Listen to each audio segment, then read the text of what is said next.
Alright, and welcome back to another video or vlog. I am the Nervous Mechanic, and welcome back. It's been a while since I've done a video. I was sick for the longest time. Yeah, now I'm back with a part one of another video that I'm wanting to make for a while. And if you guys want to actually follow me, you guys can check out in my in my description. I'll put the link for my my Instagram and my my Snapchat. They're kind of exciting, but if you want to follow me there, you can go check it out in the link in the description below and check those out. You guys can follow me there. It's good to be back again. This is going to be kind of a part one of another truck video for my 2010 Tacoma. Kind of another follow-up for something that I finally got done. We're going to be doing a dual battery setup. I'm going to be showing you in today's video. I'm going to be showing you guys the tray that's all been modded and ready to go. I'm going to be showing you how that fits into the truck, the battery, my fuse box setup, and I'm also going to be showing you guys the dual battery tender that I have for this. So you guys can start getting a good idea, because I'm kind of building this into a survival vehicle, basically. Nothing extensive, practical, for money and so on. I don't really feel the need to have anything that's exponentially not worth being on the vehicle. I don't need a billion light bars, and I also don't need a bunch of crap that's just non-essential. So the things I'll be putting on will be from Amazon, and will be stuff that I found that I'll have modded to put on for, for future use. So anyway, let's get started. So first off, down here we've got so I bought this tray off of Amazon. I think it was Amazon. No, I think it was Amazon or eBay. I'll have to look around. I'll include the link in the description and you guys can check it out. This guy I bought, this is a marine fuse box I bought from Amazon, and I'll include that as well. And this is the battery. This is a Duralast, this is a Platinum Series 850 cold cranking, 1000 cranking amp, and this is the heavy duty thing that I'm going to be using as my my secondary. Now this tray I had modded from a guy I found on Facebook who did pretty good work. It wasn't something that I needed to be perfect. I will be taking this over today to have this these two pieces Linexed and rust proofed. So I'll be getting that done, and I'll show you guys when those get back what they look like. Basically he modded these up. You can kind of see here, basically we did a template and put this over. You can see how he did this. Measured the heights out, and did these washers of these pieces here on the bottom. He measured everything out and then welded it all up, and because we had these holes in here, it kind of made it a pain. But for this setup, and I'll show you when we go out to the truck kind of how this is going to fit in, because it was kind of the best spot to put it. There really wasn't any other better locations for it, but this is kind of how I had this smoothed off on the top. It fits very flush, and it had to fit as low as possible to accommodate this battery, because this guy is pretty hefty. So I'm using the existing bolts that come up through the fender, and I'll show you guys that. You'll have to use some hardware, probably some washers, and then get the correct bolts, nuts that go on here. But I might add some support and drill a couple holes here, tap them, and add a couple to hold it back. We'll see. If it's solid as it is, we'll call it good. Now my second thing here, my fuse box, was just kind of neat. I had him bend this up, and this guy basically mounts, I'll show you guys that as well. This guy mounts on the right side, the driver's side of the truck, and there's two existing holes that are already there. So basically this is just going to mount directly onto it, bolt it up, and it's going to sit really directly like this. And any of my secondary, like if I have a couple lights or anything like that, that's going to run directly into this. So everything will look clean. It won't be, it won't look bad, and keep everything orderly. I'm going to be basically using this for my winch when I get it, when I can afford to get my bumper for the front. My winch, my CB is going to be, my ham rate is going to be run through here, and any lights or small stuff is going to be run on secondary. But I can maybe, let's see here. Oh boy. Give me 1 sec and I'll put this in. Okay, so the thing is heavy. So this is basically what it looks like now. I'm probably going to shave off these little bits here so this thing will sit. It sits pretty flat as it is, but I'm going to shave these off, and so the back will sit a little lower. But that's generally how it looks. That's, I think, pretty solid, and I'll figure out some way for the front to hold this in. I'm not sure yet, but we'll figure something out. Now the other thing I bought this, and I'll include the link for this as well.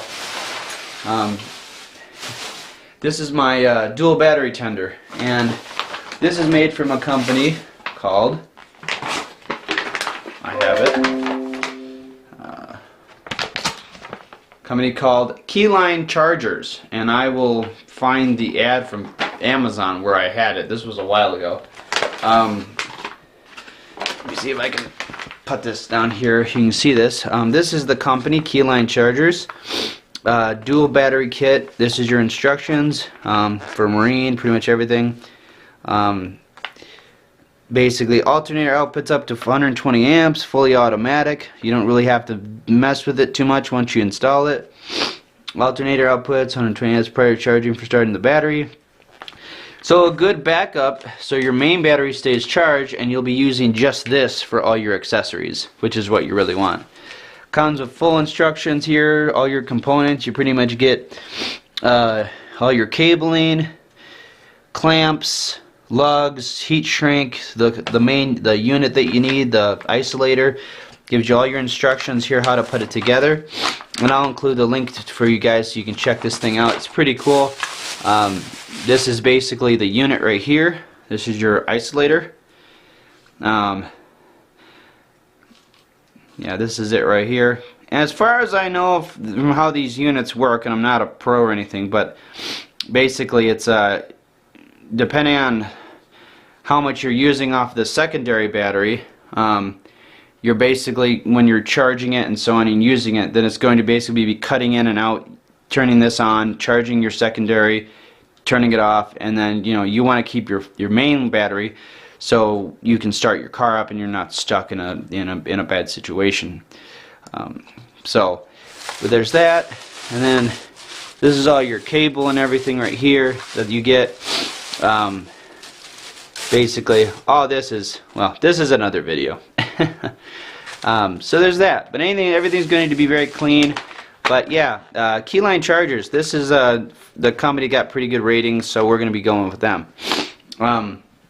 So next thing we're going to do, I'm going to take this guy out and take the battery. I'm going to set this guy up, and you guys can see how it fits in a. This is a 2010 Tacoma passenger side install. So it's going to be going right next to the air intake.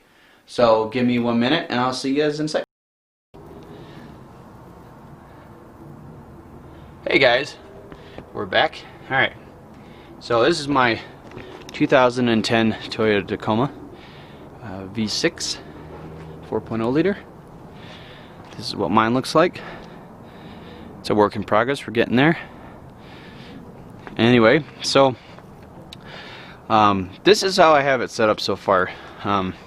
Basically, I'm using the existing bolts here that come up through the bottom.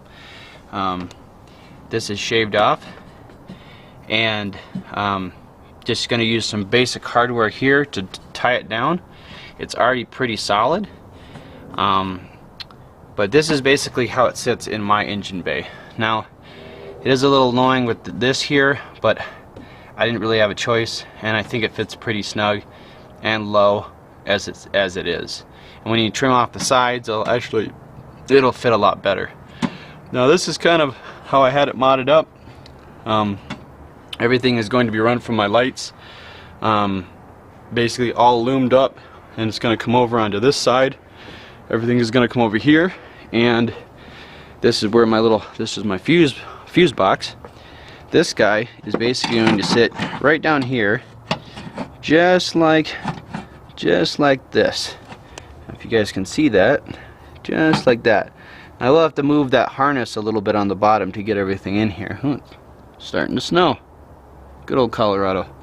But anyway, that's gonna be how that sits.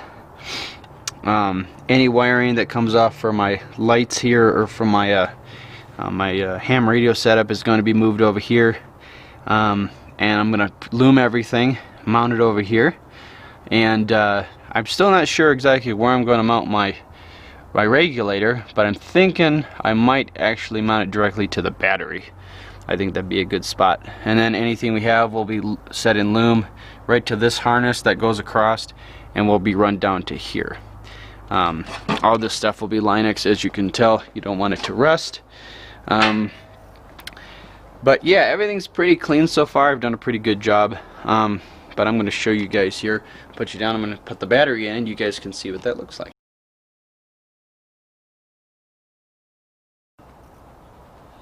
Okay. Oh, that thing is heavy. Whew. So here we go. This is what it looks like with the battery in. Very snug. I mean, this thing, it does not move. So as you can tell right here, I'm going to take a little knife and just trim this side down. This will sit nice and flat. And this will clear your hood. I mean, as it sits right now, that'll clear the hood just fine. Anything like what I suggest here, and having your wires coming off of here for your secondary, is that anything that comes off, you want to run it right straight down and then directly over, and have everything, you know, as clean as possible. Now the regulator is probably going to be mounted on the front. I'm not entirely sure, but something to this extent right here, or I'm going to mount it on this side. I haven't quite decided yet. When I get the trays back from Linux, I'll have a little better idea. But as they sit right now, I think it looks pretty good. It's very solid, and I don't think I'll have to worry too much. But this is for a Gen 2 2010, so you guys with Gen 3s might be different. I don't think they are, but I'm not sure. But this, I'm trying to use existing pieces on the truck, so I don't have to try to cut and change things too much. But as it sits now, this sits pretty good. I would suggest trying to keep everything as low profile as possible, so you don't ground out and burn on, you know, start a fire or burn onto the hood or whatever. And you don't want that. So keep everything as low as possible going across, you know. Loom is your friend, as are zip ties, to keep everything clean and running everything back against the firewall. So, but so this is kind of how my setup is starting as a part one. But yeah, we'll have plenty of work here, depending on the weather. As you can see, it's starting to snow. But today we're just basically getting into that. I want to show you guys kind of how everything is going to sit with my vehicle here, because new battery, that was 2018 but barely used. And then when we actually get the winch and all the other stuff, we'll be able to kind of see how that's going to work, because the winch itself, I think, is going to be a direct attachment to this battery right here. I think we'll be doing our power to our fuse box from our main battery, and or from our second battery rather, powering it from there, because I'd rather have all my lights and winch and everything else die first and then not being able to start my car, because you want to be able to get out of the situation you're in, or get away from, if you're in a bad spot, you want to be able to get away rather than having, oh, my lights don't work or my winch doesn't work. So well, that's my 2 cents. But anyways, so this is kind of my first step here, so I want to show you guys what all this looks like.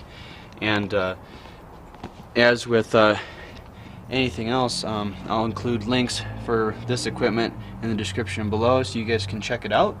You guys got any questions or anything like that, shoot them into the comments, and I'd love to hear what you guys think.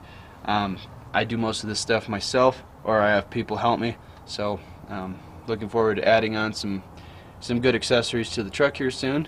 And if you guys would like, I can do a quick tutorial on how I did my ham radio setup, if you guys would like to see that. It's very straightforward, probably for another video, but if you guys would like to see that, let me know in the comments below.